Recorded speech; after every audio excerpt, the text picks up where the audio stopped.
Bali Usada.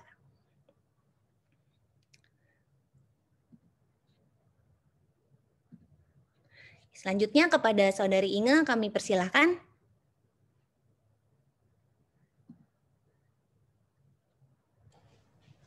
Oke, selamat siang semuanya.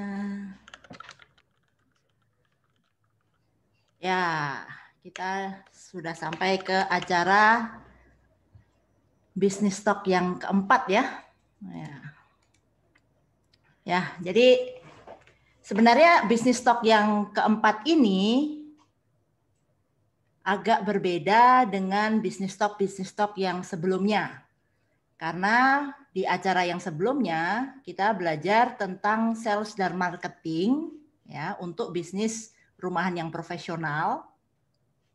Dan kita sebenarnya belajar banyak sekali ya dari Nova ya. Nah, hari ini saya akan masuk ke promosi. Loh, maksudnya apa sih? Kemarin kan sales marketing. Terus kok sekarang promosi gitu.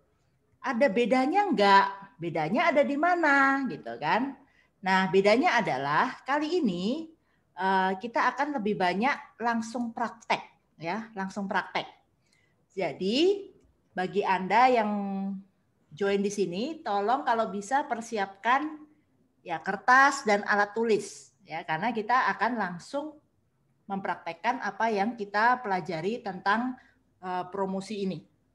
Ya, jadi kalau bisa siapkan kertas dan alat tulis. Oke. Nah, jadi topik kita hari ini adalah tentang promotion, ya, tentang promotion. Ya, itu saya kasih juga promosi yang paling sering kita lihat di bulan Desember.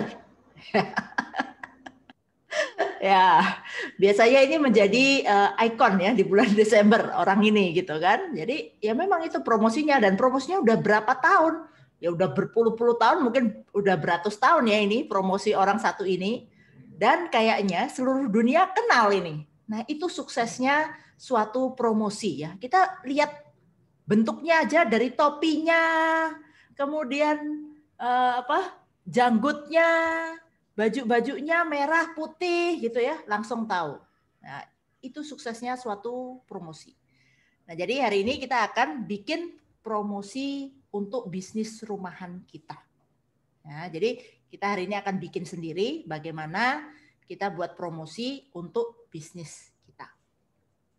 Nah, kalau kita bicara tentang promosi, ini ada beberapa step-stepnya.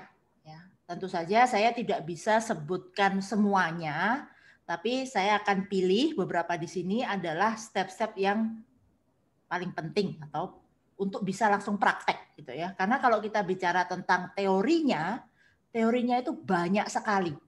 Bahkan kemarin untuk acara ini saya ada baca satu buku itu 400 marketing strategi gitu ya. Ada 400. Kalau kita 400 bahas semua, wah itu kayaknya butuhnya bukan 1 jam ke depan ini ya, kita bisa butuh setahun itu. Ya, katakanlah satu strategi tiap hari aja udah setahun lebih. Nah, jadi kita akan bahas beberapa saja ya di sini. Nah, yang pertama, kalau kita mau mengadakan suatu promosi, itu harus tahu ini. Tentukan tujuan promosinya. Ya, jadi itu yang pertama. Jadi tujuan promosi kita apa? Nanti saya akan bahas lebih detail di slide-slide selanjutnya. Kita lihat secara umum terlebih dahulu. Kemudian yang kedua, nah ini harus punya target customer yang jelas. Ya, ini juga dibahas oleh Genova di acara yang sebelumnya. Ya, siapa sebenarnya customer kita? Ya. Nanti saya juga akan berikan suatu template di mana kita masukkan ya hal-hal yang penting itu supaya akhirnya ketemu siapa sebenarnya target market kita. Kemudian membuat rencana promosi. Ya, tentu saja suatu promosi ini perlu direncanakan ya. Kemudian membuat perhitungan promosi. Nah, ini yang banyak orang kadang-kadang stresnya di sini. Ya. Kadang waktu pertama, apalagi di bisnis rumahan nih, waktu pertama bikin, itu cuman mikirin gimana ya, pokoknya ongkosnya sekian, saya mau jual sekian, profitnya sekian. Nggak pernah memikirkan bahwa ada ini ongkos promosi. Nah, ketika bisnisnya mulai jalan, mulai promo, terus waduh, nggak ada budgetnya untuk promo gitu ya. Nah, ini jadi makanya membuat perhitungan promosi ini salah satu step yang penting. Kemudian tentu saja pelaksanaan promosinya. Ya, jadi saya ambil 5 hal ini yang akan kita bahas dalam ya katakanlah 30-40 menit ke depan ya. Kemudian nanti akan ada sharing dari guest. Nah, ada kita punya bintang tamu hari ini ya. Loh, kenapa nggak taruh di poster? Ya surprise dong. Nah, ini salah satu kejutan. Tujuannya adalah membuat kejutan gitu ya. Oke. Ya, dan seterusnya. Nah, jadi ini hal-hal yang akan kita bahas. Oke. Nah, sekarang kita lihat dulu yang pertama. Kita lihat dulu yang pertama, yaitu tujuan promosi. Nah, coba di sini yang sudah join mungkin bisa sharing bisnisnya apa, ya bisnisnya apa, mungkin bisa tulis di chat ya, jadi supaya terlihat misalnya bisnisnya apa, nanti saya juga bisa lihat kira-kira untuk contoh-contohnya nanti mau bagaimana gitu ya. Misalnya kalau saya tulis bisnis saya gitu ya, sayur hidroponik kayak gitu. Nah, contoh ya, saya tulis di chat sayur hidroponik. Nah, tujuan promosinya apa gitu ya. Yang pertama, nah biasanya yang ini, yaitu memperkenalkan produk baru. Ya. Oh, ada yang bisnis ayam goreng. Oke. Ya, memperkenalkan produk baru. Nah, biasanya kalau kita ini ya bisnis baru gitu ya, bisnis rumahan baru, dan apalagi kebanyakan mungkin gara-gara pandemi ini tiba-tiba buka bisnis di rumah gitu ya. Nah, ini makanya kita butuh memperkenalkan ke orang-orang. Teman-teman, saudara-saudari sekalian, tetanggaku, orang-orang sekota dan seluruh Indonesia, kalau belum seluruh dunia, ini loh ada produk baru. Nah, apa produknya gitu kan? Nah, ada yang tisu, es kristal, daster. Wah, oke. Ya. Memperkenalkan ada produk baru. Kemudian yang kedua, mau apa? Meningkatkan omset. Nah, ini biasanya sering banget nih. Promosi untuk apa? Ya untuk meningkatkan omset dong, gitu ya. Ya, memang salah satu tujuan dari promosi adalah meningkatkan omset. Misalnya saya di hidroponik ini ya. Tadinya satu kebun itu cuman supply untuk misalnya 2-3 restoran gitu ya. Nah, sekarang bikin promosi. Ya, untuk apa? Ya supaya omsetnya meningkat, nggak cuma 3-4 restoran, mungkin jadi 10 restoran gitu ya. Nah, kira-kira begitulah. Ya, meningkatkan omset. Nah, ada juga yang tujuannya memperbesar database customer. Jadi belum tentu tujuannya itu promosi selalu hanya untuk omset. Bisa saja promosinya adalah untuk mendapatkan data. Ya, mendapatkan data. Dan ini sebenarnya kita setiap saat itu seringkali ya dibilang apa ya, dibilang terjebak gitu ya. Contoh kita ikut suatu website gitu kan. Nah, dikasih dia free ebook gitu kan. Free ebook itu sebenarnya kan dia nggak jualan ebook, nggak apa kan. Tapi begitu kita bilang free ebook, mau dong gitu. Ya kan? Terus suruh ngapain? Nah, isi nama, isi email gitu kan. Nah, jadi mereka fungsinya apa? Sebenarnya fungsinya adalah untuk memperbesar database customer mereka. Ya, jadi bukan untuk meningkatkan omset kalau hal-hal seperti itu, ya. Kemudian bisa meningkatkan frekuensi penjualan. Loh, maksudnya apa sih omset sama frekuensi penjualan? Maksudnya gini loh, frekuensi penjualan itu misalnya dulunya beli sebulan sekali gitu ya. Sekarang jadi beli sebulan 2 kali. Nah, seperti itu ya. Jadi frekuensi penjualannya. Karena ada barang-barang yang seringkali ya itu tadi cuman sekali 2 kali aja, habis itu kan udah nggak beli lagi. Itu juga ada ya barang-barang yang jenisnya seperti itu ya. Jadi butuh ditingkatkan frekuensi penjualannya.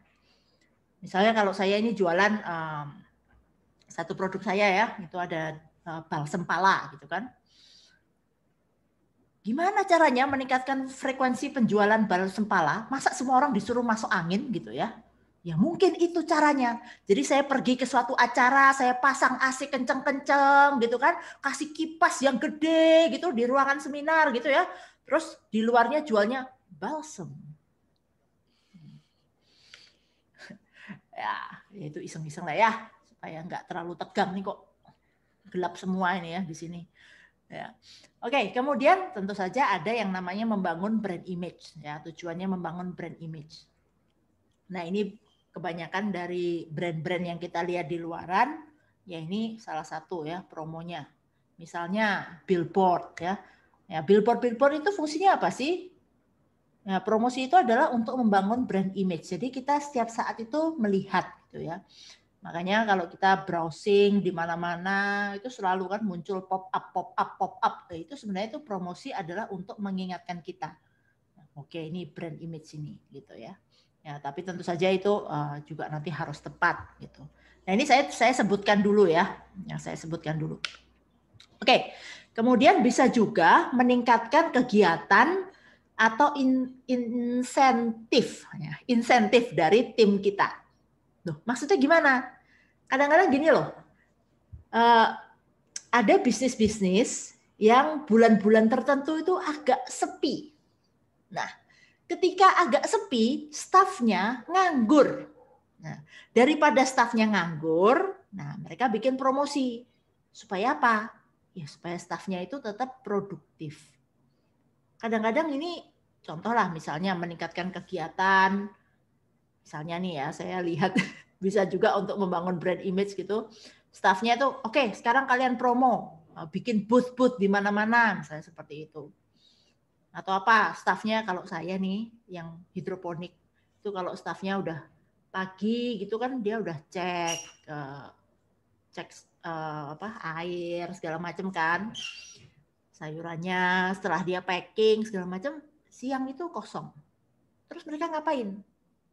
Nah, keliling kompleks dekat kebun kami gitu ya. Ngapain? Ya ngasih sampel, ya macam-macam. Tapi supaya apa? Supaya si staff itu kagak nganggur cuma tidur doang gitu kan habis siang. Jadi kadang-kadang ya memang ada kegiatan yang supaya staff kita nggak nganggur gitu ya. Nah, jadi ini tujuan promosinya macam-macam. Nah, coba yang di sini mungkin bisa sharing juga selama ini pernah promosi atau sekarang nih, sebaiknya ya sekarang nih, kalian di bisnis apapun, kira-kira kalau mau promosi saat ini, ya promosi saat ini, katakanlah untuk 1 bulan ini ya, kira-kira tujuan promosi Anda itu yang mana? Ya, kalau bisa pilih 1-2 aja ya, jangan terlalu banyak.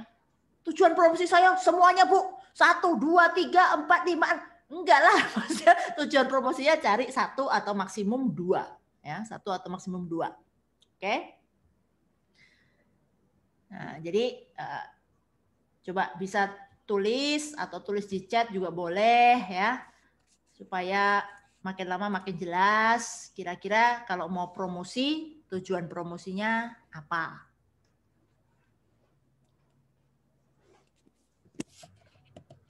Oke. 1 dan 2. Oke, memperkenalkan produk baru, meningkatkan omset. Ya, terima kasih atas responnya. Yang lain?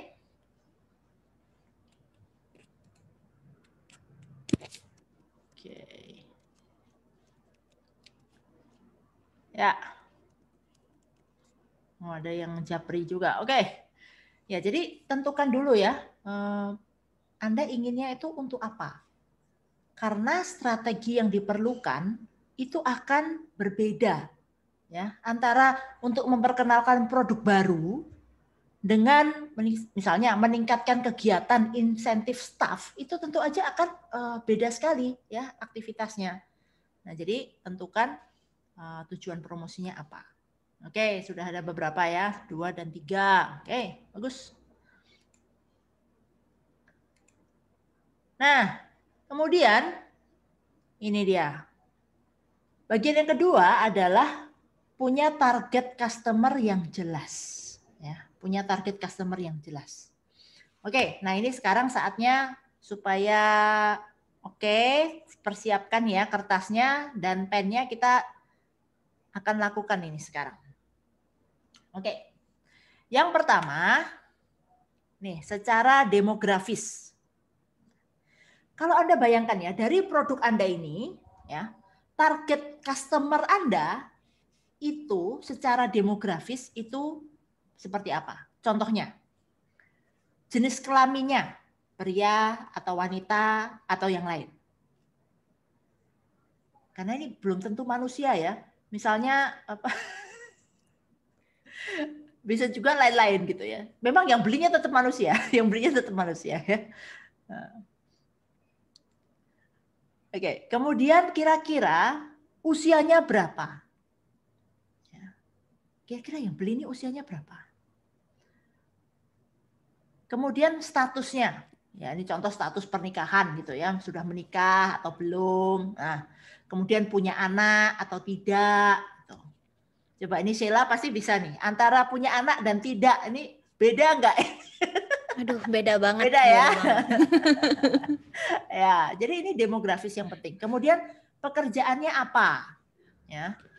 Pendapatannya, income-nya dia itu kira-kira seberapa? Apakah termasuk yang middle atau termasuk yang super kaya raya? Ini kan beda target market ya.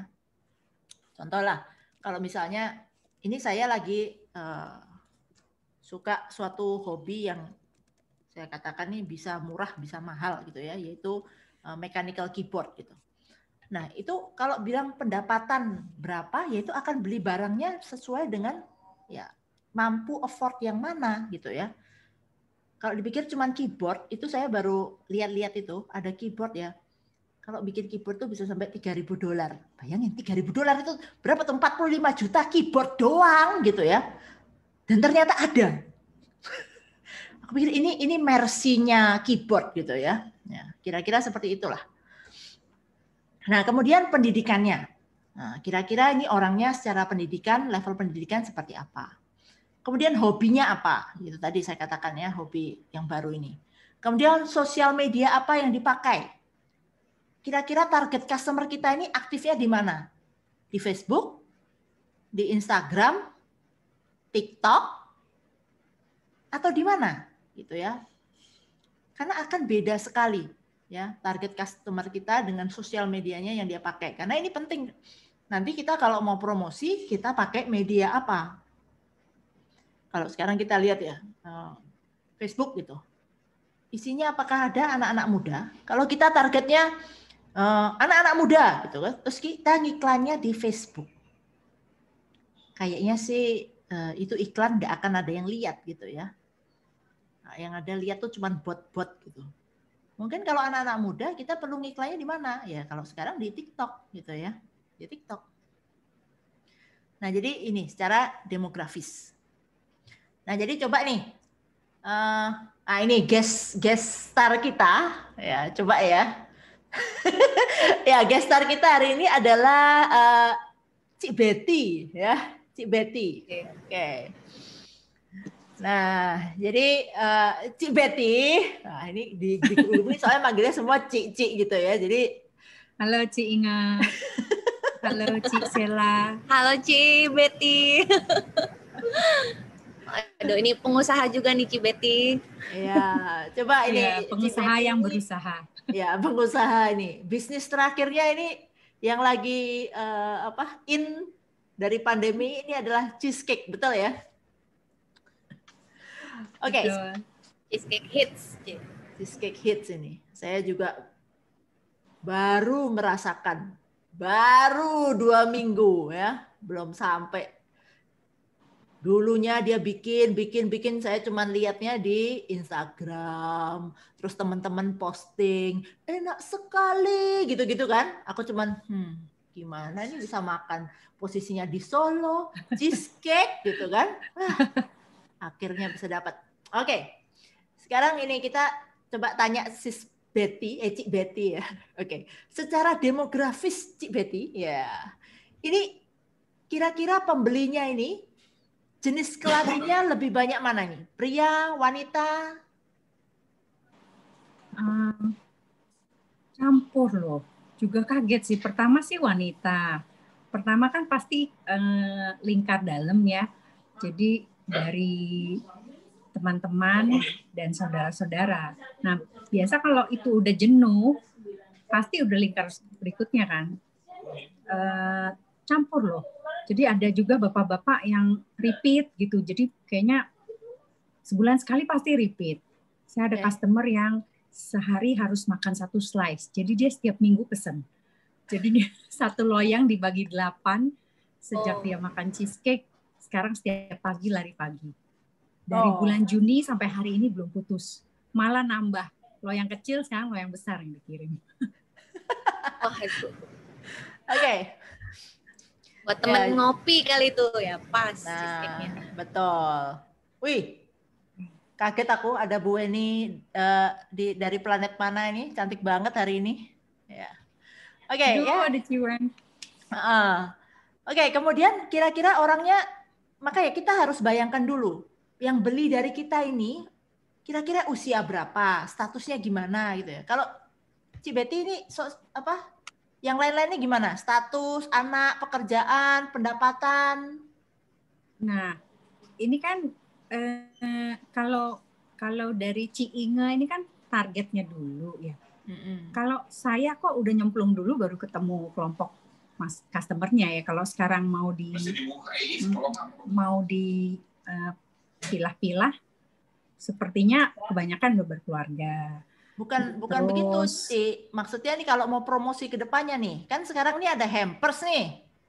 Oh iya. Nah, ada promosi hampers. Nah, kira-kira kan pasti dicari dong, kira-kira orang yang mau beli hampersnya ini, nah itu pendapatannya berapa nih untuk bisa beli hampers cheesecake Christmas ini? Iya, saya cukup beruntung dapat kelompok customer yang ngasih gitu. Jadi mau mesen 4, tapi kasih alamat yang berbeda. Nah, jadi hampers ini emang ditujukan untuk mereka-mereka yang sering ngirim-ngirim ke temennya gitu. Kalau kelompok pendapatan karena ranging cheesecake-nya sendiri plain aja sudah sekitar 225, tambah ini tambah itu dengan ragam variasi berkisar antara 265 sampai 400-an yang sekarang dijual. Oke. Ya, jadi nggak mungkin ya kalau yang income-nya imut-imut untuk membeli hampers ini ya kayaknya. Ya, si patungan kayaknya. Ya itu juga komennya anak saya bilang kalau teman saya mau pesan gimana kalau nggak mau yang 1 loyang. Jadi kemarin sih kita launching juga cheesecake in jar. Jadi dalam gelas gitu, dalam jar kaca, toples kaca. Itu memang bikinnya lebih ribet, tapi marketnya itu anak-anak muda yang pengen nyobain gitu satu toples. Ya. Nah jadi itu ya, ini kita lihat contohnya ya. Jadi kalau memang yang gede itu not affordable gitu ya, ya mungkin kita bikin varian promosi dengan yang lebih kecil. Nah, oke, berikutnya nih contoh nih, target customer-nya. Kira-kira target customer kita itu dia tuh punya frustrasi apa gitu ya? Apa yang mengganggu mereka pada saat ini? Nah, contoh tadi Sis Bet kan bikin hampers gitu ya. Apa sih yang mengganggu mereka saat ini? Waduh, ini sudah akhir tahun, deket Christmas, New Year, kan ini harus kasih hadiah nih, ya, entah ke customernya, ke kliennya, ke saudaranya, ke siapa. Nah, ini kan frustrasi ini dia.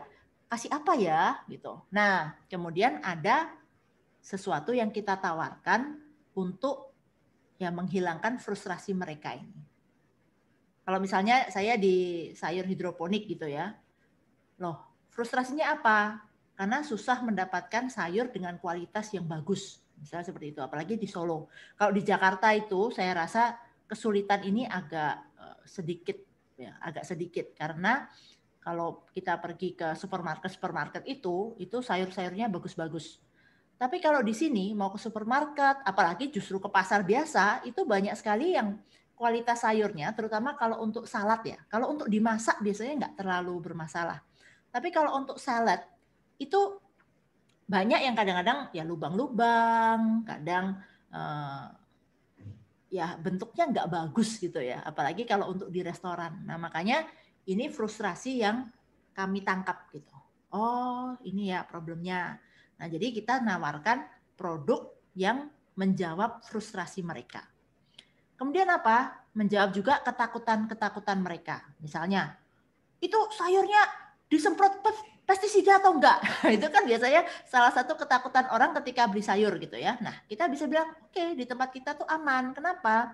Enggak ada hamanya. Loh kok bisa enggak ada hamanya? Gitu kan. Ya karena ditutup net gitu.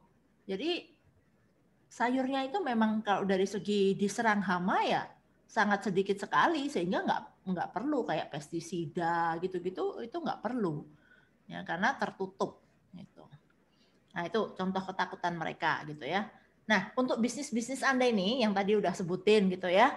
Nah coba sebutin itu di chat. Kira-kira frustasi apa, ketakutan apa yang berusaha Anda jawab dengan produk Anda atau promosi Anda ini. Kemudian yang terakhir, keinginan dan kebutuhan. Sebenarnya apa sih yang mereka inginkan, apa yang mereka butuhkan. Nah, kadang-kadang ada hal-hal yang kita tidak tahu bahwa kita butuh. Sampai ada orang memberikan ide ini, terus kita baru tahu, iya ya, aku sebenarnya butuh itu. Nah, ini kadang diciptakan ya. Ini jadi menciptakan demand, menciptakan needs gitu ya untuk hal-hal ini. Jadi tadinya nggak ada. Ya kalau zaman dulu terus kita jual internet gitu ya. Wah ini bisa loh koneksi gini. Mungkin dulu telepon aja cukup ngapain sih gitu kan. Saya tahu kok tahun 90-an itu sebenarnya kan internet juga udah ada walaupun masih modem yang gitu ya. Pip gitu. Nah, terus kita waktu itu ya nggak butuh gitu kan. Tapi setelah lama-lama banyak produk yang terkait dengan hal itu, ya lama-lama ini menjadi kebutuhan dan bahkan sekarang ini bukan keinginan lagi ya, tapi kebutuhan. Begitu mati lampu, jaringan bermasalah, langsung stres semuanya. Nggak bisa connect gitu ya. Ya kayak sekarang ini ya, contoh nih, kebutuhan. Dulu orang video call, nggak terlalu penting video call meetingnya apaan sih, seminar langsung aja online di satu ruangan gitu kan. Itu Zoom dulu laku nggak? Ya nggak terlalu laku lah, tapi begitu kita pandemi dia langsung menjadi kebutuhan nomor 1 kita pada saat ini ya. Nah jadi hal-hal seperti itu ya, target customer-nya itu jelas siapa orang-orang ini. Nah ini, jadi punya target customer yang jelas. Oke, saya lewatin dulu ya, supaya agak cepat. Nah, kemudian untuk rencana promosi, ya kita harus tahu nih, bentuk promosinya apa, kapan, dan berapa lama. Gitu kan? Terus persiapan promosinya, ya, dari segi logistik, dari segi timnya, terus mau posting di mana, press rilisnya ya di sosial media mana ya. Kemudian perhitungan promosinya. Ya, ini contoh lah ya. Oke. Nah, jadi bentuk promosi misalnya. Ini coba yang di sini yang punya bisnis ya. Selama ini pernah mengadakan promosi dalam bentuk apa? Gitu. Biasanya yang kepikir kalau bisnis rumahan itu cuman diskon, terus bebas ongkir, Terus apa lagi? Berarti ada promo apa? Beli cheesecake apa dapat itu jam-jamnya itu termasuk apa itu? Bentuk promosi atau apa itu? Promosi waktu itu sih ini lagi musim giveaway. Oh. Kalau giveaway untuk supaya lebih dikenal orang lah, gitu. Ya. Karena yang tadi sudah lingkaran dalam, lingkaran agak luarnya harus diperbesar, gitu. Oke, jadi itu bentuk promosinya ya, ada giveaway. Nah, giveaway-nya ini di mana nih?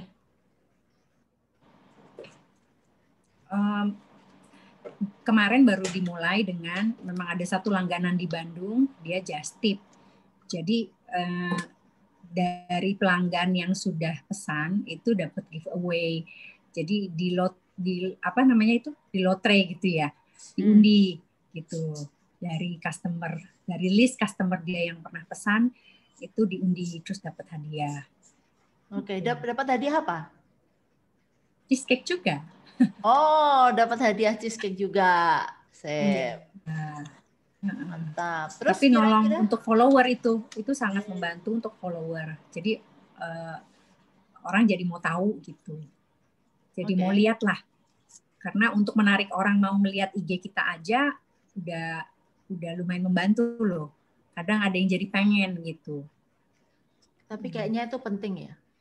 Memang browsing makanan ini itu seperti tadi ya, yang saya bilang memunculkan keinginan. Yang tadinya tuh kita no problem gitu ya, santai-santai aja gitu kan.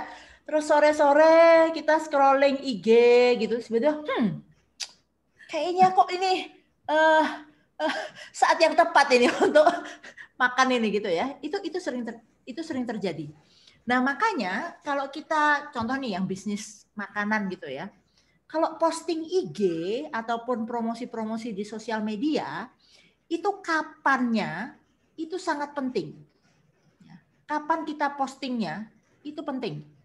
Karena kalau kita posting di IG makanan, terus bukan di jam-jam yang bikin orang pingin, ya itu sebenarnya sayang sekali gitu ya. Makanya kalau kita lihat seringkali yang dianjurkan misalnya untuk yang jual makanan itu ngepost tuh kalau yang jual makan siang, makan malam gitu ya, ya ngepostnya sekitar jam 11-an gitu ya, jam 11, setengah 12 gitu kan, orang udah mulai pikir aku nanti mau makan apa ya, udah mulai mikir kan itu. Jadi begitu buka IG, siomay misalnya gitu. Nah jadi hal-hal ini sangat penting sekali sewaktu kita promosi. Nah ini perlu diperhatikan. Ya mungkin dulu pernah ya mungkin Sis Mira ya pernah bercerita tentang promosi-promosi ini untuk IG karena dia lumayan ahli ya di situ untuk IG ya. Cuman ya seperti itu, kapan dan durasinya ini juga penting. Ya.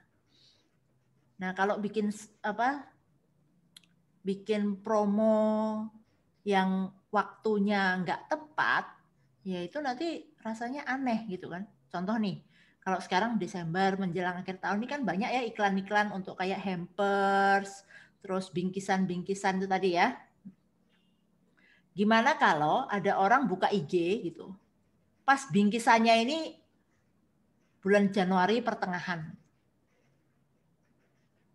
Kan ada kita buka kan kadang-kadang itu kan, tapi Januari pertengahan ngapain? Gue nggak ada kebutuhan untuk ngirim bingkisan gitu loh.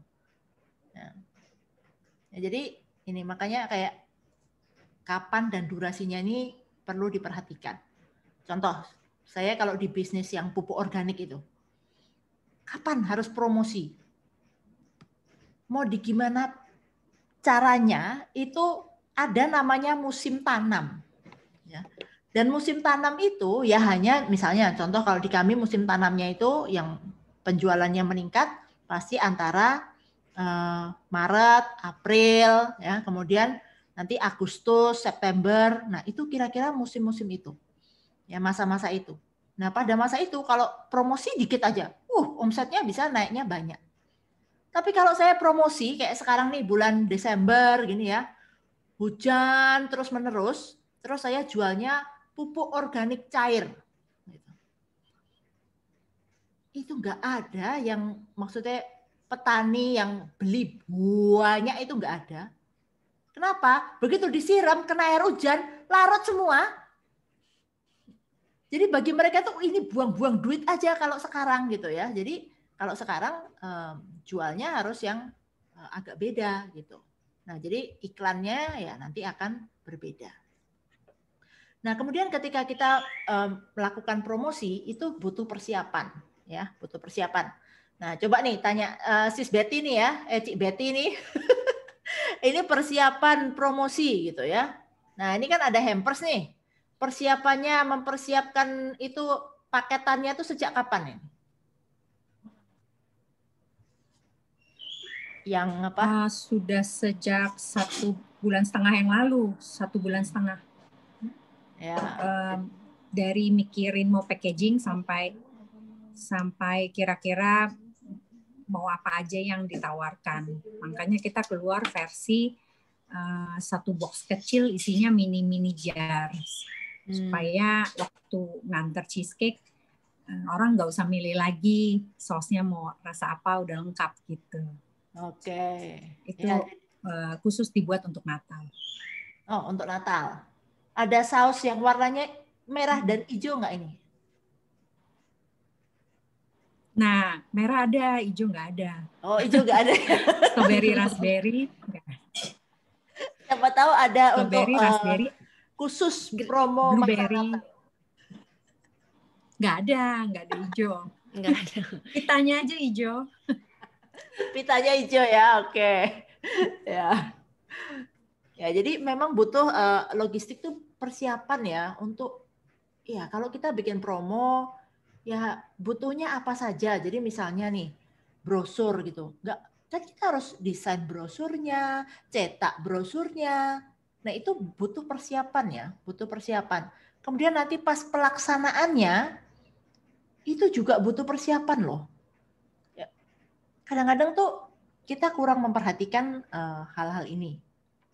Bahkan timnya itu harus, kalau kita punya staff untuk ngurus, itu harus di briefing ya. Mereka tuh harus tahu kita ada promo apa, kapan, ini semua harus tahu. Kenapa? Karena saya pernah juga mengalami gitu kan. Kita bikin promo, sebar-sebar di Instagram gitu kan. Ada staff baru. Nah, staff baru ini nggak tahu kalau kita ada promo gitu kan. Ditanyalah, Mbak, kami mau order ini ya.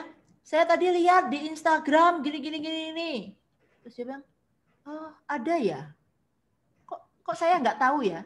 Lah, itu kan akhirnya membuat image-nya gimana sih nih? Staf perusahaannya aja nggak tahu ada promo gitu ya. Ini perusahaannya bonafit atau kagak gitu ya.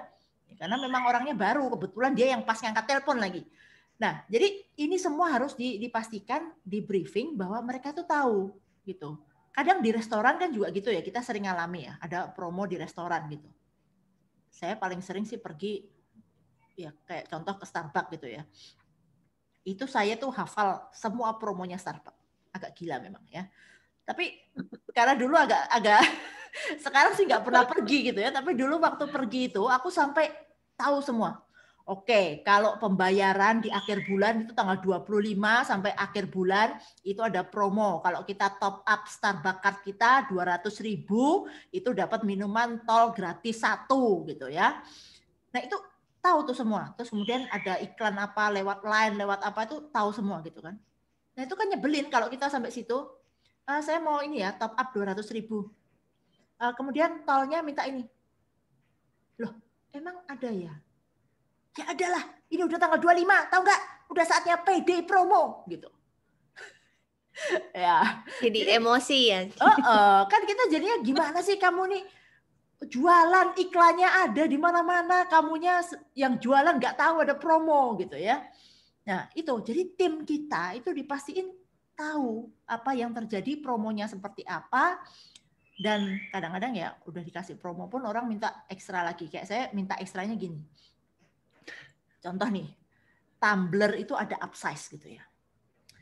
Menggunakan kartu kredit A, upsize 1 gitu kan. Jadi kalau kita beli tol dapat grande misalnya gitu. Kemudian ada diskon menggunakan tumbler dipotong 5.000. Saya kadang ngetes. Saya mau pesan ya, ini pakai kartu ini upsize. Jadi saya pesennya tall ya, di upsize ke grande. Kemudian saya juga tahu ini saya pakai tumbler jadi minta diskon 5.000. Dulu selalu berhasil. Jadi udah di upsize, di diskon pula tumbler. Sekarang Bu, hanya boleh milih satu. Mau upsize atau mau diskon tumbler. Nggak bisa gabung promonya. Iya, nggak bisa digabung. Tapi kalau dulu stafnya karena nggak ngerti, ini bisa terjadi. Iya. Ya, ini bisa terjadi. Jadi makanya itu kita bisa juga kita ini dimanfaatkan oleh customer kita gitu ya. Nah kemudian waktu kita press release ya atau di posting di sosial media segala macam ya ini harus jelas. Kemudian promonya jelas. Kadang-kadang waktu kita buat promo kalau ada kata-kata yang nggak pas itu efeknya bisa fatal. Contoh kemarin pernah saya lihat ini draft bikin untuk promosi sayur kita gitu kan. Promo untuk reseller. Ya. Untuk menjadi reseller, Anda butuh beli misalnya bulan ini 100.000 ya dalam bentuk sayur. Kalau Anda bulan ini beli 100.000, maka bulan depan Anda bisa beli sayur kami 10% dari harga konsumen. Terus aku baca kan, hah? 10% dari harga konsumen? Maksudnya tuh diskon 10%, diskon 10% ya. Bukan 10% dari harga. Kalau gitu caranya mah semua orang langsung beramai-ramai itu datang. Terus bawa brosurnya itu lagi. Bu, tulisannya nih 10% dari harga. Nah ini bisa menjadi sesuatu yang fatal. Jadi waktu kita posting gitu, tolong dibaca ulang gitu ya. Apalagi kalau menyangkut diskon dan lain sebagainya. Karena ini malah akhirnya bisa ribut sama customernya gitu ya. Nah kemudian perhitungan promosi. Ini perhitungan promosi ini benar-benar harus dihitung ya. Karena ini sebenarnya sudah dibahas di bisnis stock yang kedua. Ya, bisnis stock yang kedua. Banyak bisnis rumahan itu pada akhirnya merasa ini bocuan gitu ya, nggak ada untung. Kenapa? Itu tadi, karena seringkali banyak ongkos-ongkos ini tidak diperhitungkan ketika menentukan harga. Dan ini akibatnya fatal. Kalau misalnya contoh nih, biasanya bisnis rumahan ya, itu yang saya sering lihat itu lupa memasukkan biaya tenaganya si owner. Ya, tenaganya si owner. Ini coba nih Cibeti ini tenaga owner sudah dihitung belum di ongkos cheesecake-nya? Ya. Waktu menentukan sih memang hanya memikirkan kalau kue ini saya sendiri mau beli di harga berapa, sama gitu. Terus memang tidak dinaikin terlalu banyak karena waktu itu packaging dan segala macam masih minim. Tapi kalau udah berjalan begini kan juga susah ya untuk dinaikkan. Banyak yang dipelajari, ternyata packaging itu membantu banget. Lalu dalam arti gimana nih packaging membantu tenaga banget? Memang maksudnya gini, penambahan cost baik tenaga owner ataupun ada margin untuk development itu penting. Jadi kita masih bisa bergerak untuk menambah value produknya. Kalau udah nggak bisa gerak lagi agak susah. Terus untuk menaikkan harga kan tidak mudah ya. Ya, gitu. Betul. Jadi itu ini penting. Sensitif ya menaikkan harga ini ya. Apalagi kalau kita salah ngitung gitu. Tadinya siomay, oke, 20.000. Terus, waduh, lupa ngitung nih. Ada tenaga, ternyata aku sekarang nggak bisa bikin sendiri, harus bayar orang untuk mengerjakan, dan ternyata itu nggak pernah dihitung gitu kan. Ya banyak hal-hal lainnya, hal-hal seperti itu. Kemudian, ya, kadang kita juga lupa itu transport dalam pembelian bahan baku. Itu yang sering. Jadi kita ngitungnya, oke, saya bikin roti nih. Oke, tepungnya sekian, telurnya sekian, apa segala macam gitu ya. Terus lupa nih kita ngitung. Tiap kali kita perlu beli telur, tepung dan sebagainya ini, kita pakai transport. Pergi ke sananya naik apa gitu ya. Ya kalau naik mobil misalnya, itu bensinnya udah dihitung belum? Gitu kan. Kalau perlu tuh mobilnya yang kita selalu pakai untuk bisnis kita, ya itu sudah diperhitungkan belum? Ya kalau bisnis rumahan tuh biasanya yang gini-gini, kan aku pakai mobil pribadi, kan ini pakai bensinnya ya bareng lah untuk yang lain-lain gitu. Nah akhirnya hal-hal itu nggak dimasukkan. Ya, jadi ketika semakin kita bisnisnya makin maju, makin besar, tiba-tiba butuh mobil operasional gitu kan? Waduh, itu ongkos mobil operasional mau dari mana gitu kan? Ya itu karena kita lupa memperhitungkan ini. Ya kalau marginnya apalagi tipis-tipis ya untuk produk yang cukup mass market atau apa marginnya tipis, itu juga harus sangat berhati-hati ya tentang perhitungan ini. Karena pernah nih contoh saya di Tokped tuh jual yang tadi balsem pala itu ya saya cerita ya. Ternyata karena saya pikirnya udahlah ini jualnya supaya agak laris dulu gitu kan. Tapi ternyata dengan free ongkir ini saya rugi tuh. Hitungannya free ongkir terus rugi. Terus setelah hitung-hitung ya.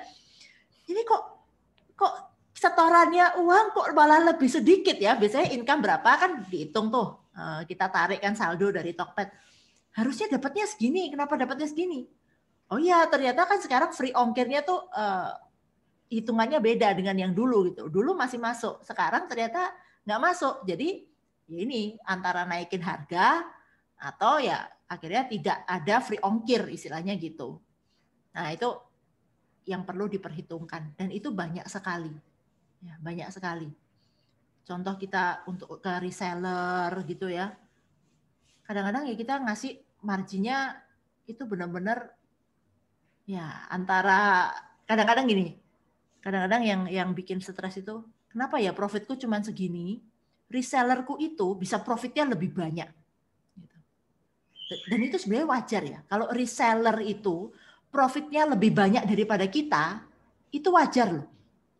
Jangan kita ya kayak ego-egoan, karena aku yang produksi, dia cuma reseller, dia harus dapatnya lebih sedikit.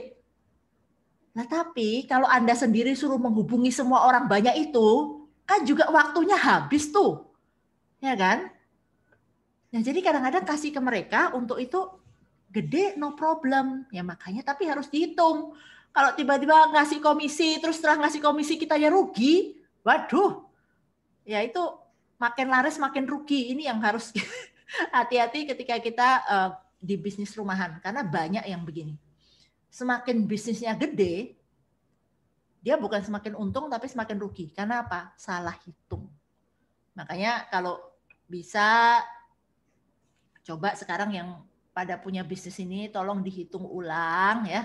Jangan sampai bisnis rumahan kita ini bukannya makin profesional, makin maju, malah makin buntung gitu ya. Jadi itu. Nah, kemudian yang terakhir tentu saja supaya ya kuncinya adalah kalau promosi itu ya konsisten. Karena yang terjadi itu kita banyak bisnis rumahan ini ya nggak konsisten gitu kan. Hari ini promo, bulan depan nggak ada, satu pos pun nggak ada gitu kan.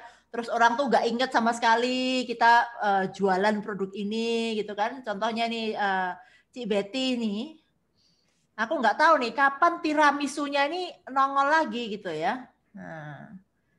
Nah gitu kan. Terus pernah cheesecake-nya nggak jualan berapa lama gitu kan. Nah ini sesuatu yang bikin stres ini. Apalagi kalau ketemu customer yang makan tiap hari tadi ya. Begitu dia nggak jualan sebulan, wah gawat ini. Ya jadi gimana nih Ci Betty, konsistensinya ini gimana ini? Ya waktu nggak jualan sebulan tuh konsistensinya karena mempertahankan kualitas yang ada. Jadi bahannya memang kosong yang import itu gitu loh. Nah untuk si pelanggan yang setiap hari mesti makan, bahan yang udah di reserve itu untuk dia loh. Anyway, ya emang paling susah konsistensi. Jadi bagaimana membagi waktu, menerima pesanan, dan tetap posting di Instagram, baik komen customer maupun foto-foto. Jadi tetap aktif gitu di Instagram, itu perlu tim. Ya masalahnya sejak pandemi semuanya sendiri. Terus sampai sekarang sih masih semua sendiri juga. Sepertinya memang harus mulai punya tim gitu kalau mau. Belum benar-benar konsentrasi ke sana. Iya. One thing lead to another. Sekarang udah Christmas hampers. Bentar lagi Chinese New Year hampers. Yeah.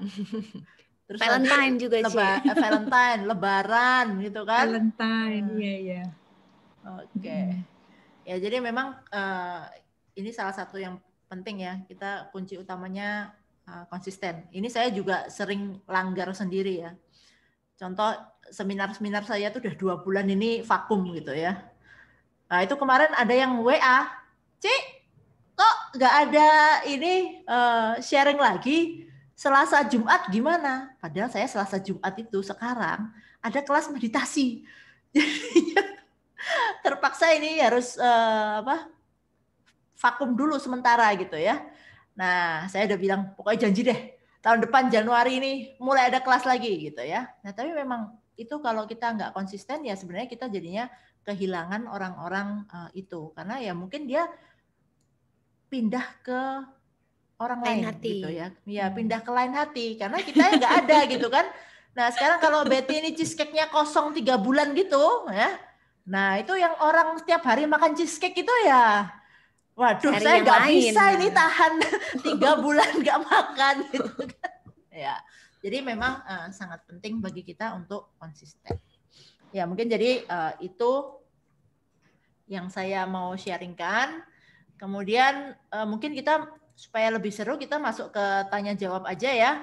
Jadi kita lebih seru nih. Oke, kembalikan ke Cik Sela. Oke, Cinga. Terima kasih sekali untuk ilmunya, sharingnya yang diharapkan bermanfaat untuk para peserta. Dan kita sebentar lagi mau buka tanya jawab. Yang mau bertanya bisa melalui chat atau bisa tanya langsung ya di Zoom ada bisa raise hand gitu. Sebelumnya kami mau menginformasikan untuk acara bincang online Wandani di minggu depan. Hari Minggu 13 Desember 2020 seperti biasa jam 14.00 ya, pukul 14 sampai dengan 15.30 itu ada parenting talk online class. Nih, drama coret jadi dama dalam parenting. Dengan narasumbernya Pak Jayanto Chua dan moderatornya Jessica Arsianti SE. Ini untuk para parents dan calon parents ini wajib ya untuk ikut. Nah, ini yang salah satu yang akbar akan ada Wandani Anniversary Talk. Nah, ini dari iklannya aja udah cetar banget ya, terlihat. Judulnya Magnet Medsos, bikin cetar atau jiwa gentar. Nah, ini hari Minggu 20 Desember 2020 pukul 15.00 sampai 18.00. Nah, dalam waktunya ini akan ada 3 narasumber. Yang pertama Biku Santacito PhD, kemudian Nadia Velesa. Nadia Velesa ini seorang digital planning manager dan co-founder dari Mengkaji. Bisa dilihat di IG-nya Mengkaji itu. Kemudian ada Artavanti MPSI psikolog, seorang co-founder dan psychologist of NES. Ya, dicatat atau difoto bisa biar nggak kelewatan. Kemudian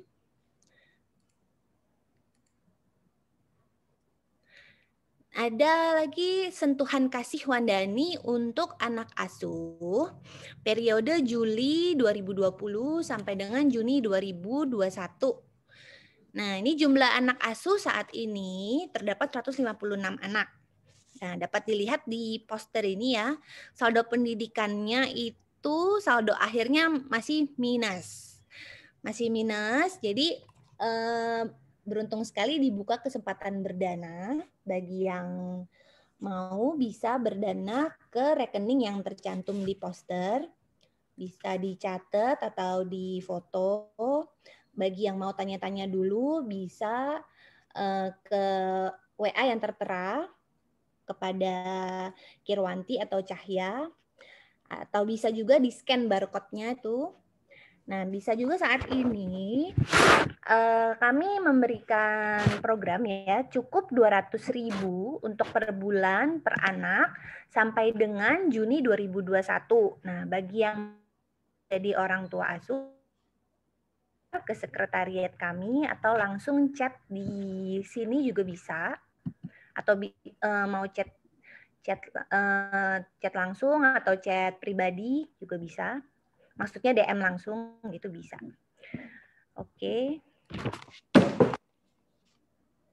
Selanjutnya ada ini informasi pembangunan Wisma Meditasi Pubarama. Nah, ini bisa terlihat di poster. Pembangunan Wisma Meditasi ini masih dalam proses finishing 6 kuti dan ruang makan biku di lantai dasar. Nah, total dana yang dibutuhkan masih kekurangan sekitar 595.710.000. Nah, bagi yang mau berdana dapat mentransfer ke rekening yang tertera di dalam poster. Oke. Oke, kita kembali ya sekarang ke tanya jawab ya berarti ya. Ya, silakan yang mau bertanya bisa chat di Zoom ini. Ya, ini ada satu pertanyaan dari Ci Mariani nih. Ya, Ci Mariani. Nah, nama budaya, mau tanya Ci Inga, apakah efektif membayar food blogger? Biayanya cukup mahal dan biasanya kurang objektif karena semua dikatakan enak sekali. Gimana nih Ci Inga? Ya, saya sih maksudnya belum gitu mengerti ya tentang apa efektif atau enggak membayar food blogger, karena ya memang kalau saya sendiri memang bisnisnya juga bukan bisnis makanan yang butuh review dari food blogger ini ya. Nah, tapi kembali lagi kita tujuannya promosi ini dengan membayar food blogger ini untuk apa gitu. Karena seringkali menggunakan food blogger ini kan contoh misalnya memperkenalkan gitu ya, memperkenalkan suatu produk ya ke basisnya dia gitu, basis audiensnya dia si food blogger ini. Kan mungkin dia punya follower katakanlah berapa ribu gitu kan, katakanlah mungkin 10.000, 20.000 atau bahkan 100.000 gitu ya. Harapan kita adalah memasukkan ke sana sampai orang itu paling enggak tahu nama kita. Gitu. Walaupun dia bilang semuanya dibilang wah ini enak gitu ya. Tapi paling enggak member-member atau follower dia itu paling enggak pernah dengar nama kita. Nah, kalau memang tujuannya hanya itu, hanya cuman untuk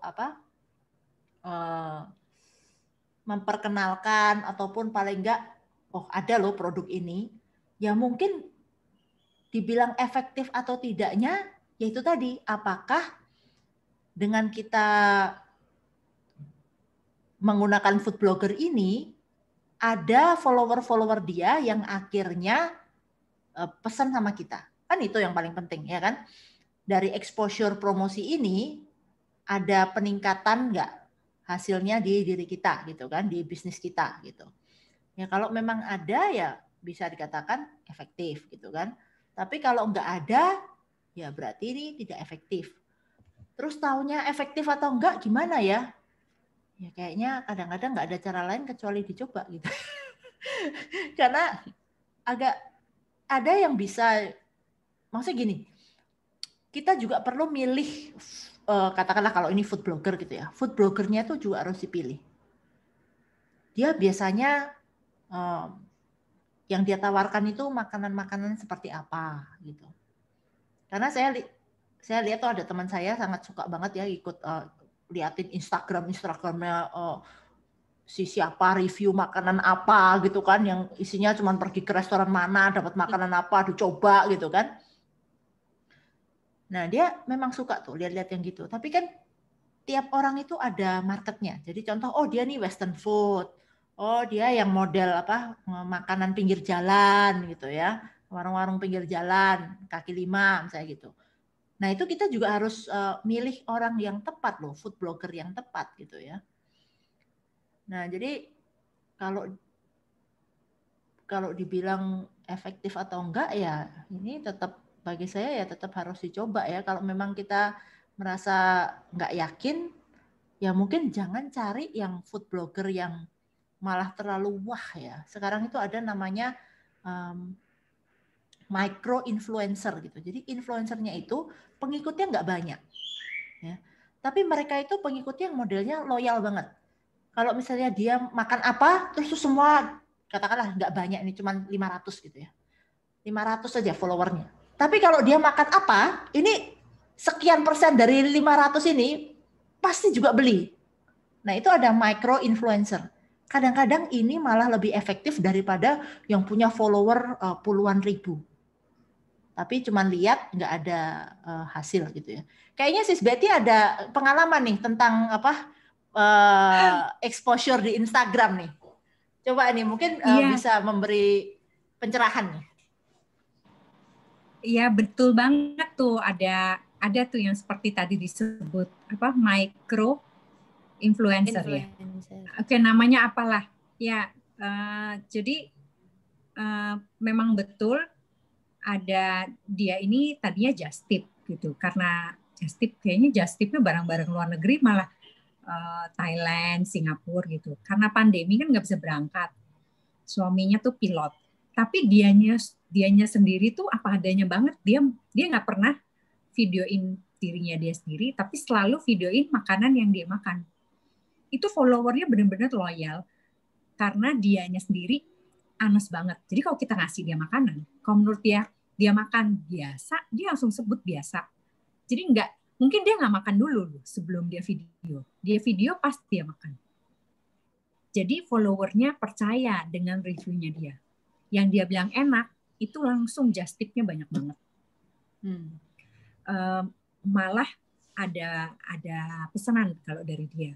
Kalau dari misalnya bintang film, saya belum pernah sih endorse sampai apa tadi food blogger atau apa gitu, belum pernah karena kapasitasnya masih bikin sendiri juga kan.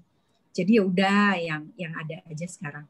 Cuma pas dapat yang saya bilang keranjang Vina ini, wah dia bilang enak, langsung diserbu. Makanan apa aja yang dia bilang enak, itu customernya langsung percaya kalau itu enak gitu.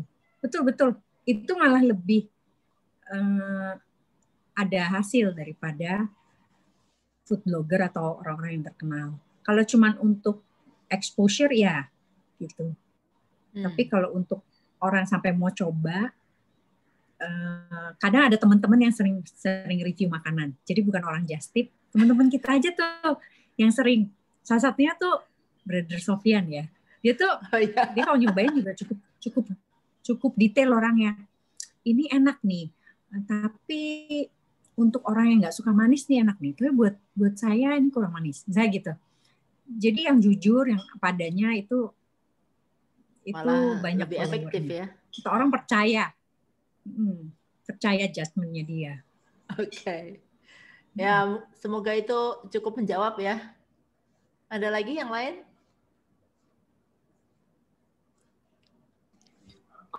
Ada lagi yang mau tanya? Oke, saya tambahin dikit ya. Oke, nah silakan nih.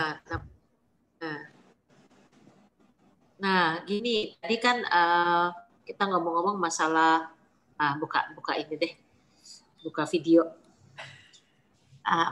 Menyangkut masalah promo, blogger seperti itu ya, dan micro influencer. Betul sekali. Kalau menurut saya, namanya kita mau promosi itu harus dicoba. Karena saya juga menggunakan tenaga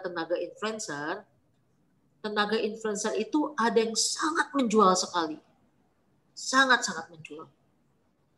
Memang kita perlu jeli mana influencer yang cocok sesuai dengan produk kita. Seperti itu.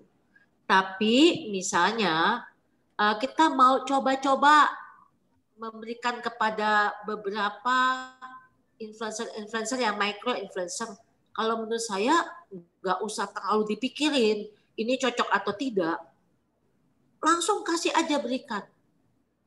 Tapi yang terpenting adalah bagaimana kita memang mempunyai kualitas produk yang baik. Ini yang terpenting.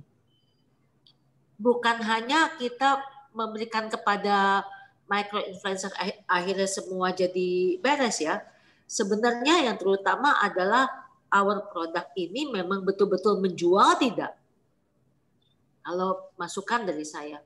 Jadi our product dulu, yang produk kita dulu ini yang harus dicek bagaimana kualitinya, bagaimana rasanya, misalnya makanan ya, bagaimana penampilannya.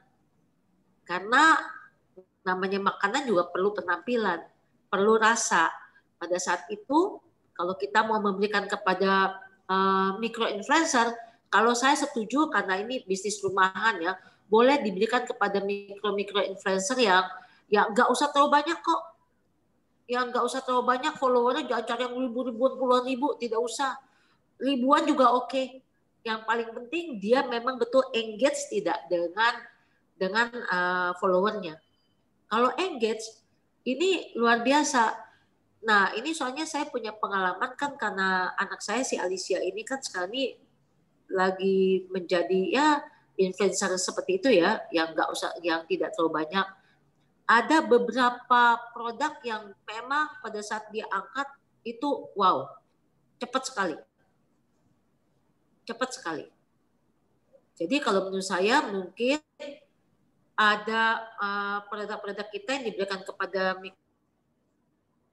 menurut saya jangan, tapi beberapa yang harus kita coba seperti itu sangat-sangat, kalau menurut saya saat ini sangat diperlukan untuk menaikkan kita punya brand awareness lah, seperti itu.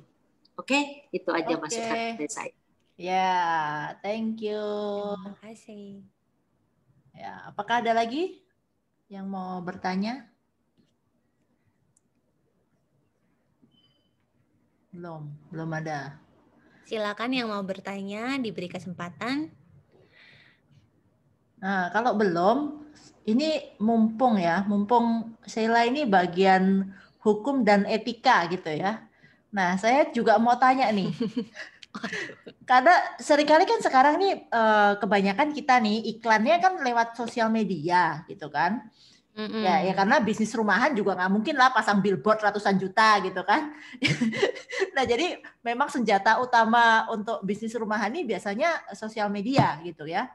Nah, kira-kira kalau kita promosi di sosial media ataupun ada kesaksian-kesaksian yang bisa, misalnya saya foto cheesecake-nya Sis Betty, aku bilang, wah ini enak banget gitu kan, sambil saya bawa cheesecake-nya itu. Terus itu misalnya, kalau saya nggak nge-tag Sis Betty gitu ya, saya cuman posting gitu, tapi tiba-tiba Sis Betty ini ketemu nih, lihat ada gambar saya dengan cheesecake-nya dia. Boleh nggak itu dia langsung screenshot terus posting di tempat dia tanpa ya pemberitahuan, tanpa apa, misalnya hal-hal ini kan yang paling sering terjadi saat ini ya. Itu coba Sheila mungkin bisa memberi input ya supaya nanti kan kita kan ceritanya bisnisnya supaya makin profesional gitu. Iya, dan juga itu kan dari Ci Inge kan yang sebagai customer nih. Iya. Terus udah beli. Nah, udah beli dengan harga normal nih, nggak ada harga endorsement, nggak ada endorsement fee-nya kan. Nah, pas lagi ngepost gitu ya mungkin teman-teman Ci-Inge jadi banyak nih yang beli cheesecake-nya Ci Betty juga. Wah, kata saudari Inge enak nih gitu. Terus juga kata-katanya sangat ini ya bikin jadi pengen beli juga gitu. Belum lagi pose fotonya terus dikasih filter-filter gimana gitu. Nah, itu sebenarnya merupakan karya dari Ci Inge kan ya. Foto itu tersebut udah ada captionnya yang menggugah selera gitu. Belum udah pose, udah ngetek berkali-kali. Foto-fotonya aja mungkin udah setengah jam sendiri kali untuk cari lighting, cari ditata-tata dulu mejanya kan supaya bagus, atau video dari buka boxnya, terus nanti pakai background yang wah pokoknya bikin kepengen pasti beli gitu deh. Itu kan karya Ci Inge nih sebenarnya. Nah, nggak bisa langsung main comot aja sih kalau dari itu ya, terutama dari segi etika ya. Kalau dari penjualnya itu ngelihat customer kayak gitu dia pasti merasa senang kan, itu pun udah bantu dipromoin, itu udah priceless juga sebenarnya.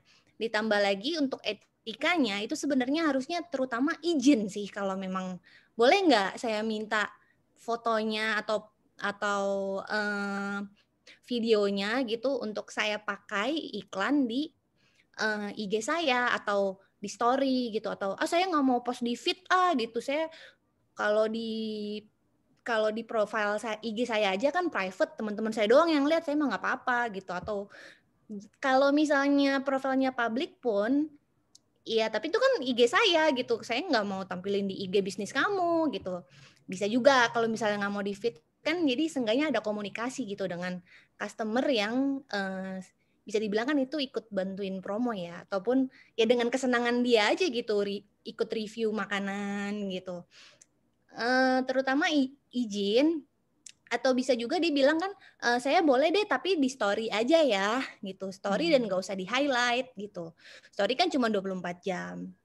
Nah, penjualnya bisa aja oh ya udah di story aja gitu, atau kalau misalnya dia bilang story boleh nggak saya highlight juga, masukin di highlight terus reviewnya Inge gitu. Nanti kan yang calon pembeli ngeliat gitu, wah seru banget nih makannya gimana gitu. Jadi ya terutama izin sih. Terutama izin dari customer yang seperti itu. Jadi kan ada etikanya, kita sebagai customer juga seneng ya. Mungkin ada juga yang seneng, oh IG saya juga nanti nambah follow. Ya, karena sering kan banyak kita Orang seneng gitu. yang asumsi gitu ya. Wah, kalau di post di tempat saya pasti dia suka gitu kan. Itu sebenarnya asumsi gitu kan. Belum tentu dianya mau bersedia atau tidak. Dan ya, seperti kamu tadi bilang ya, itu formatnya seperti apa, apakah di feed, apakah hanya story gitu ya. Mungkin kalau cuma story 24 jam gitu kan orang juga ya cuman sebentar gitu kan, istilahnya ya bukan sesuatu yang permanen lah istilahnya gitu. Ya. Bisa juga kan sekarang banyak di grup-grup kan, di grup WA. Tiba-tiba kok ada saya gitu di ini, nggak pernah ngomong-ngomong gitu, tiba-tiba aduh kan malu gitu atau gimana gitu. Ya, oke. Jadi ini input juga ya bagi kita semua yang punya bisnis rumahan. Ini kalau butuh mau tanda kutip ya, ini kayak kesaksian gitu-gitu, ya ingat minta izin dulu ya, dan izinnya sampai seberapa gitu ya.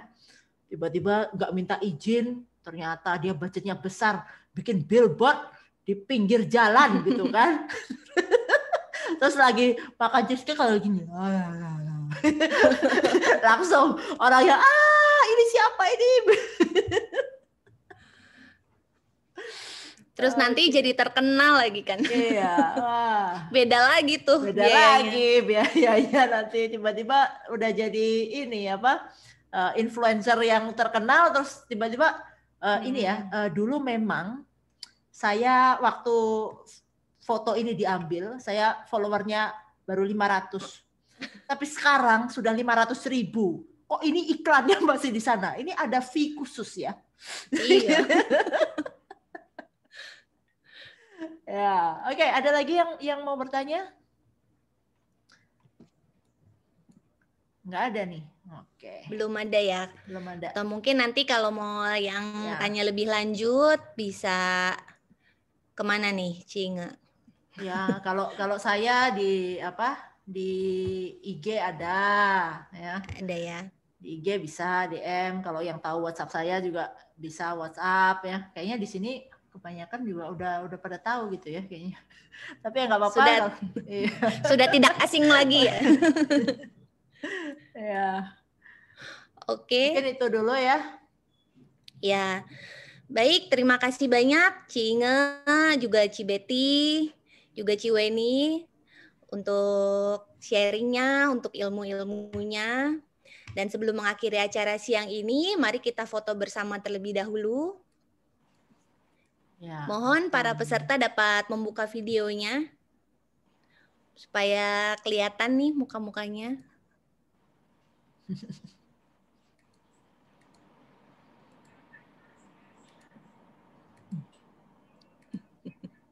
Oke. Wah. Bentar, sabar nih. Mungkin lagi rapi-rapi dulu ya. Iya dong, harus memastikan posisinya cocok untuk difoto. Nah ini gimana nih kalau kita foto bersama gini, terus kita posting di IG ya? Ini coba nanti diperjelas lagi. Oke, yang penting sekarang senyum dulu nih bagi yang senyum. Oke, siapa nih yang mau ikut? Oke, sudah siap? Nggak bisa buka. Hah? Nggak bisa buka? Coba. Siapa nih? Oke. Oke, siap-siap. 1, 2, 3. Bentar. Wah, tadi ada yang pas baru buka. Bentar, ulang ya. Oke. Oke, udah siap belum? Udah siap belum? Oke, 1. Oke, 1, 2, 3. Oke, sip. Oke. Terima kasih. Terima kasih. Ya, baiklah demikian akhir dari acara pada siang hari ini. Terima kasih kepada Saudari Inge yang telah mengisi acara talk pada hari ini, juga kepada Ci Betty dan kepada Ci Weni yang telah atas sharingnya. Terima kasih juga kepada seluruh peserta yang telah bergabung di acara ini. Semoga materi ini dapat bermanfaat bagi Anda semua. Sampai ketemu lagi di acara kami berikutnya. Sampai jumpa. Oke, terima kasih Ci Betty yang sudah tarik-tarik untuk ke sini. Terima kasih juga semuanya dengan yang senang hati. Terima kasih semuanya yang sudah hadir ya mengikuti acara ini. Ya, pastikan tiap minggu ya ini. Ya, minggu setiap depan hari Minggu. Kemudian yang itu magnet medsos itu pasti seru banget ya. Jadi pastikan hadir yang itu tuh. Itu super duper penting ya acara kita yang lumayan akbar ya. Ini jadi pastikan itu hari Bu Dewi Semarang. Oh iya. Semarang saya salam kenal. Kalau Ci Inge sudah pernah ketemu waktu di Piara Tanah Putih. Oh iya. Ya, terima kasih. Sela, salam kenal Sela. Iya, salam kenal Ci. Juga teman-teman yang lain, ada Cik Betty, ada Titi Tommy, Cik Icen ketemu lagi di sini, Cik Betty, salam. Tiap malam ketemu. Ya, baiklah kalau tiap minggu ada saya tunggu deh. Ya. Masa? Tiap minggu dengan jam yang sama saya nanti. Ya, jam 2. Biasanya kita acaranya jam 2 tiap minggu, kecuali yang ini ya, yang tanggal 20 Desember ini jam 3. Ini karena memang acaranya agak beda ya. Oh, baiklah. Baik. Ya, saya baru tahu ini kalau setiap minggu jam 2 ada. Wah, selalu ada setiap minggu. Tahu gitu ya, ini udah season 2 ini episode keberapa? 4. Oh, ya. Sudah berjalan berapa lama yang tiap minggu jam 2-an? Udah berapa bulan ya kita? Ya, Ros keempat ya. Oh, dari baiklah. Akhir Juli ketinggalan kereta sebentar nggak apa-apa deh. Beli tiket lagi masih bisa minggu depan. Ya, lagi pula ada di YouTube ya, beberapa sesi juga sudah di-upload ke YouTube Wandani. Jadi kalau memang ada sesi-sesi yang ketinggalan dan pengen ditonton, itu bisa kita lihat di YouTube juga. Oh iya, baiklah. Pokoknya Wandani yang ngadain ya tiap minggu jam 2 ya. Ya, betul.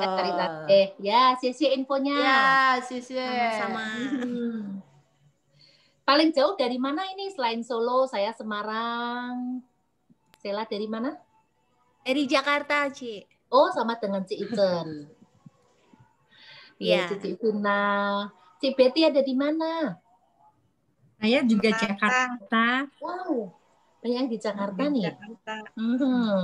Rosiana ada di mana?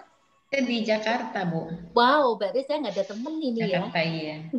Biasa-biasa sih banyak dari Lombok, dari Makassar, dari Malang, Surabaya. Biasanya banyak kok campur-campur, nggak menentu juga. Ya, kalau Cik Inga Solo betul ya? Ya, betul, Solo. Ya, kemarin aku sih dari Solo, itu di Piambalong. Oh, ke Piambalong. Lah gimana toh yang dari Semarang ke Solo Piambalong. Saya kalau ke Semarang ke Pia Kemuning. Oh, gitu ya. Bukan ke Lumpia. Oh ya, sama lumpia juga lah, lumpia. Lumpia toh. Itu Sis Betty juga suka tuh lumpia tuh. Itu pastilah, ada beberapa merek, ada beberapa rasa. Ya. Kalau yang biasa ya cuma telur sama udang. Aduh, kasihan nih kalau yang PJ, maaf cerita kuliner. Ini Semarang hujan, terus gimana dengan kota Jakarta dan Solo? Sama, udah dari pagi hujan terus. Iya. Sama hujan merata, hokinya merata. Sehat, Cican? Ya, baik. Tiap malam ketemu, cuma yang terakhir nggak ketemu ya dengan saya. Iya.